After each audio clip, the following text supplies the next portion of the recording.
Hi, and welcome to another edition of Todd Talk.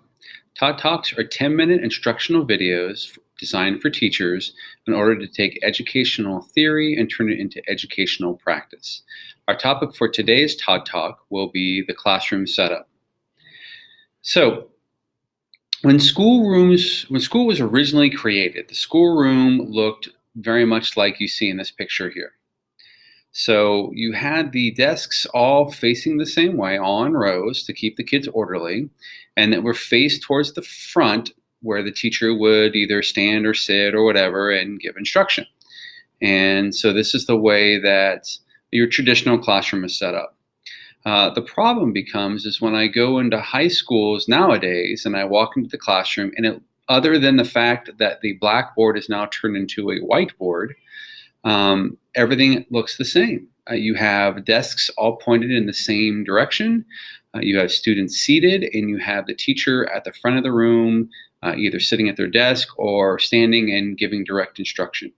So in 100 years, we have not evolved any in that regard.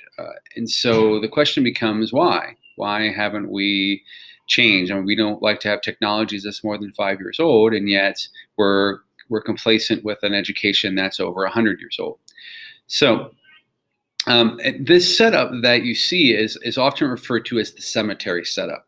And the reason why it's called the cemetery setup is because all of the desks are in the same rows. They're very neatly spaced out and lined up. They're all facing the same direction, just like if you go into a cemetery. All the tombstones are all in rows, all spaced out very nicely, and all usually pointing towards one direction. And so we want to avoid this cemetery setup. I'm not saying that the cemetery setup is wrong all the time. There are moments when it may be good to set up your classroom this way, but if you set it up this way and it stays that way the entire year, that's when it becomes an issue. So, and you know, I walk into some classrooms and there's a variation to the cemetery setup that looks something like this.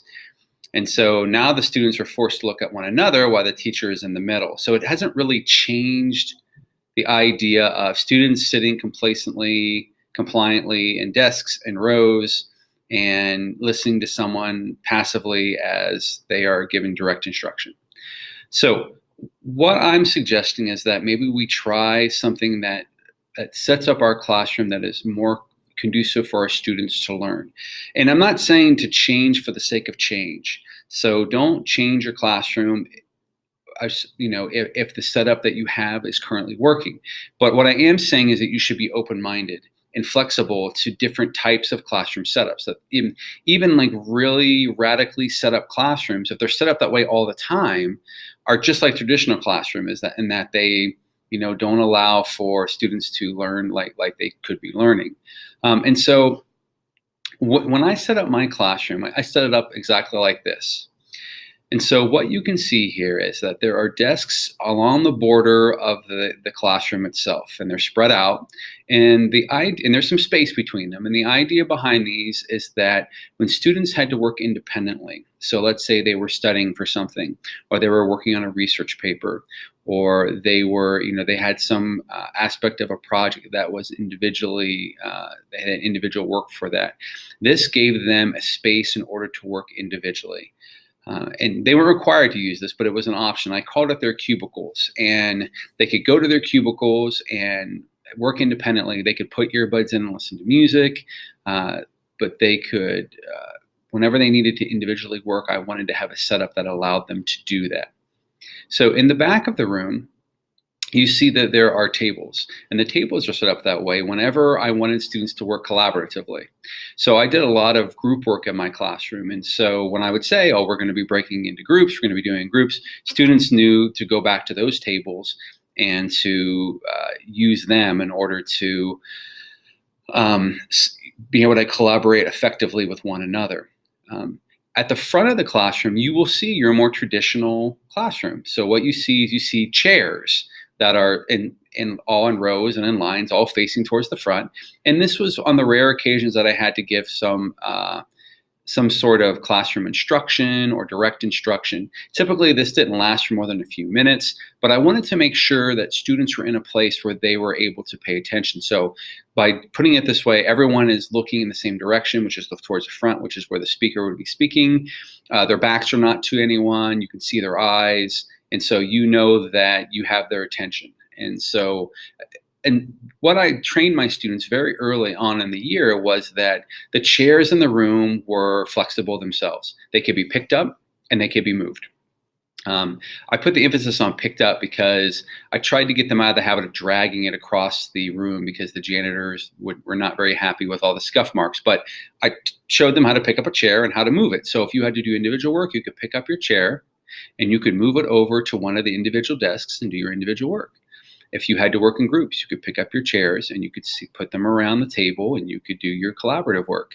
I would call it the lecture style. If I said, set it up like a lecture style, they knew to pick up the chairs and put them in rows, like you see in the picture there. And so this was my classroom setup. And every day it might be something different, depending on whether they were working groups, working independently, or I was giving them direct instruction. And so I had to be flexible with my thinking. Another form of flexibility is the idea of flexible seating. This is kind of the new rave in schools now, where they're going so far away from the traditional that they're looking at different ways for kids to have seating. So you see in this one example here that there are bouncy balls. These are like exercise balls that kids can sit on and they can bounce as they're listening, and it allows kids to be fidgety without being distracting. And this is really good for elementary and middle school students. I think actually it works for high school students too, because high school students need to move and they get less chance to move than elementary and middle school kids. So giving them any chance to be in motion is always a good thing. You see the chairs that allow them, the wobbly chairs, which allow them, again, not to have to sit in one place. You see some seating that is on the ground, and so, which puts them at a different level. I've seen some rooms that are set up with standing desks. And in these standing desks, they don't need a chair at all, and they just stand and do their work. The studies have shown that sitting all day is just as bad for your health as smoking is. So, any chance to get kids out of their seats and standing and being active is always going to be a good thing.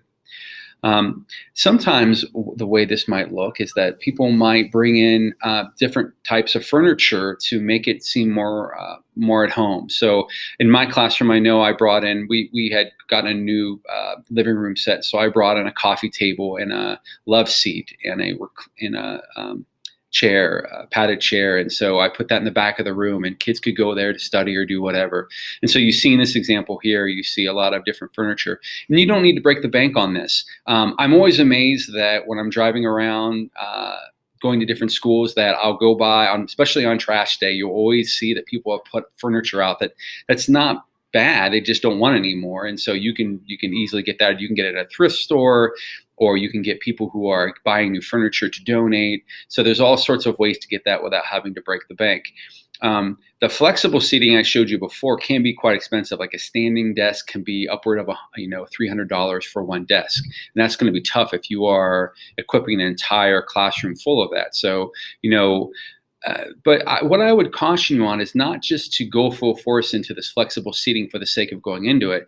Go into it because it's something that would be good for your students when it comes to their learning. So if you have kids who are very active and whatnot, you would want to have the seating that allows them to do that. You may have some kids that can't handle the flexible seating. They can't be responsible enough. They become a distraction because they're so wobbly or they're messing around so much.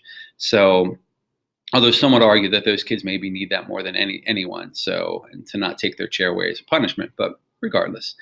And so it's interesting that this different classroom setup has actually bled into the higher learning. So I had the opportunity to go with my daughter to a college visitation, and when they were taking us around to the different classrooms, what I saw was what you see here, which is, a classroom that was set up that allowed people to work collaboratively. They took us to another classroom and it looked like this, where it was allowing students to use technology as a group. And so, those day and age of the lecture halls with 300 seats all pointing downwards to a giant chalkboard. That still exists, don't get me wrong, but even universities are seeing the benefit of having different types of seating other than the traditional type of seating. So the last piece of advice I'll give to you when it comes to classroom setup is the teacher desk itself. So when you go into a classroom, you typically find the teacher desk in one of two places. It's either in the corner, or it's at the very front of the room. But I remember walking to a classroom and this teacher had put tape across where her desk was, and she said, "Students on this side, don't come on this side." And so she wanted her own personal space. And I thought that was, so what that basically told students was, you can't approach this, you can't, you're not welcome here. And so you don't want it to feel that way. So what I decided to do is I decided to put my desk smack dab in the middle of the classroom. And so by doing this, what this allowed me to do is be in the center of the action. So by putting my class in the center, I was surrounded by students, and I can lean over and have a conversation with a student here, or slide my chair over here and have a conversation with a student over there. And so this kind of freed me up a little bit to be more in the learning process, because my desk was in the middle of them. And